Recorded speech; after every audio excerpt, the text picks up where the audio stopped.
अस्सलाम वालेकुम। जब भी हम चॉकलेट खाते हैं तो हमारे ज़हनों में स्विट्ज़रलैंड, बेल्जियम, नीदरलैंड, नॉर्वे, किसी यूरोपियन मुल्क का नाम आता है। उन्हीं की प्रोडक्शन है और ख़ासकर जब आप टॉप क्वालिटी चॉकलेट की बात करते हैं तो यकीनी तौर पर स्विट्ज़रलैंड। अच्छा, इसके लिए जो रॉ मटेरियल इस्तेमाल होता है वो 60 to 70% अफ्रीका से जाता है। वहाँ उसकी कीमत क्या है, चॉकलेट की कीमत क्या है, वहाँ उसके लिए कौन कौन से ज़राए इस्तेमाल होते हैं और यूरोप क्या करता है, इससे क्या कमाता है। आप यूँ समझ लें कि इसमें जो इस्तेमाल पाउडर होता है उसको यूरोपियन चंद ज़बानों में ककाओ और यहाँ कोको। अच्छा, इसकी फार्मिंग ज़्यादातर अफ्रीकी ममालक और इसमें भी दो ममालक ज़्यादा मशहूर हैं, आइवरी कोस्ट और गाना। और 60 to 70% यहाँ से ही इसका जो रॉ मटीरियल वो जाता है। अच्छा, इसमें जो ज़्यादा जिस पे हम बात करेंगे वो चाइल्ड लेबर है। एंड पे पाकिस्तान का वाला भी देंगे। इसमें जो चाइल्ड लेबर इस्तेमाल होती है वो 2.5 मिलियन से भी ज़्यादा है। और उनके लिए कोई खातिर-खा ना तो कोई बंदोबस्त, अगर बच्चों से मशक्क़त करवाई भी जा रही हो तो बहुत सारी जगह, बहुत सारे ममालिक या वहाँ तंजीमें ऐसी हैं जो उनसे थोड़ा बहुत वक्त लेकर उनको इतना एजुकेट कर देती हैं कि उनको अपने हक़ हक़ूक़ का पता चलने के साथ साथ वो कुछ लिखत पढ़त भी कर सकें। अच्छा, इसमें हम जो फिगर 2013-14 से अगर लें तो उसमें तो वही 2.5 से मिलियन से ज़्यादा बच्चे इसमें चाइल्ड लेबर में इस्तेमाल हुए हैं। और आगे आते हुए 2019-20 तक फिर इसमें थोड़ी बहुत कमी भी वाक़या हुई है और ये इनकी तादाद 1.56 तक रही। लेकिन ओवरऑल जो मगरबी अफ्रीका, वहाँ इसकी कभी भी 2 मिलियन से कह लें कि कभी भी इनकी जो तादाद है वो कम नहीं हुई। इतने बच्चे इस फार्मिंग में, इस काश्तकारी में इस्तेमाल होते हैं और जो उनको मिलता है उसका मुआवजा वो बड़ा काबिल तवज्जो है। 1970 में उनको जो मुआवजा मिलता था उनकी पैदावार का, उनकी काश्त का, वो असल कीमत का 50% होता था। यानी कभी भी उनको असल मुआवजा नहीं मिला। वो 50% ऊपर वाला ज़ाहिर है, आपको पता ही है। अगर एशिया में माफियाज़ हैं तो अफ्रीका के माफियाज़ में तो और बड़े और तरह से काम करते हैं। वहाँ तो इंसानी जानों का तक उतना तहफ़्फ़ुज़ और इज़्ज़त तकरीम इस मामले में नहीं। यानी अगर इनको ग्रेड वाइज देखें तो यूरोप आपको टॉप पे रख सकते हैं, एशिया, फिर अफ्रीकी ममालिक, एशियन ममालिक से भी उनकी हालत बदतर है। इसके बाद जब वही जो पाउडर, जो रॉ मटेरियल जो पहले ही अपनी असल कीमत से 50% कम पे वसूल किया जाता था उनसे, ये 1970 से शुरू होता हुआ 2023 के आखिरी फिगर हैं, ये सिर्फ 6% पे आ गया था। शायद इसीलिए अब इस पे दोबारा बात होना शुरू हो गई, इसके लिए आवाज़ उठना शुरू हो गई और मुख्तलिफ लोग इस पे तवज्जो दे रहे हैं कि क्या वजह है, क्यों इतना इस्तेसाल हो रहा है। वही अफ्रीका जो मादनियात से माला माल है, वो अफ्रीका जहाँ से हीरे सोना निकलता है, उनके लोगों की अपनी हालत देख लें। उनका मुवाजना कभी भी मगरबी ममालिक तो बड़ी दूर की बात है, एशिया के भी किसी तरक्की पज़ीर मुल्क से करके देख लें, उन बेचारों का बहुत बुरा हाल है।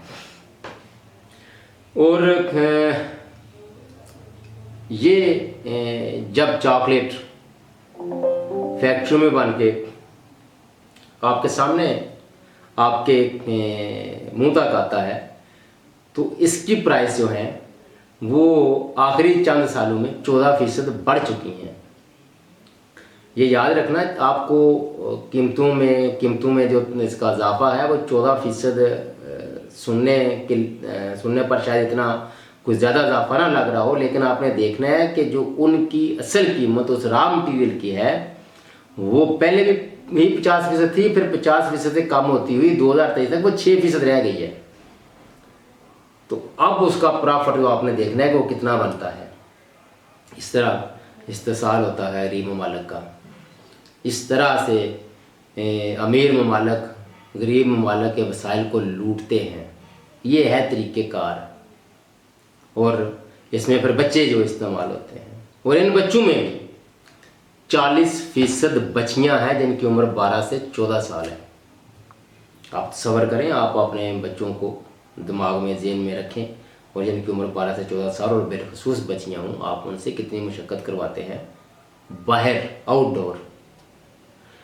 अब इसमें थोड़ा सा पाकिस्तान का भी देखते हैं। देखें, एक अफ्रीकी ममालिक के लिए, एक अफ्रीकी ममालिक में चाइल्ड लेबर पर बात करना बड़ा पाकिस्तानियों के लिए शायद मयूब ही समझा जाएगा जब उनके अपने मुल्क में 2 से 2.5 करोड़ बच्चा स्कूलों से बाहर हो, और वो ये जो छोटे हैं, वो छोटे जो दुकानों पे काम करते हैं, वर्कशॉपों में काम करते हैं, ज़ाहिर है उनकी उम्र भी स्कूल जाने की, वो 2 से 2.5 करोड़ बनते हैं।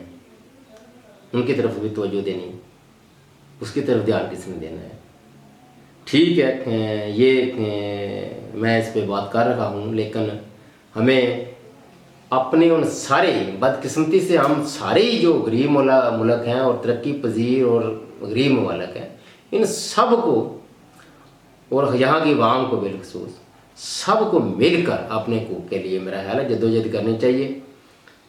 किसी एक के लिए बड़ा मुश्किल काम है, किसी एक के लिए ये इंतहाई मुश्किल है, क्योंकि वो कभी भी, क्योंकि गरीब आवाम अपने इंसाफ के लिए तकसीम है और अपने अपने हिस्से के ज़ालिम को पसंद करते हुए वो दूसरे ज़ालिम को बुरा कह रहे होते हैं।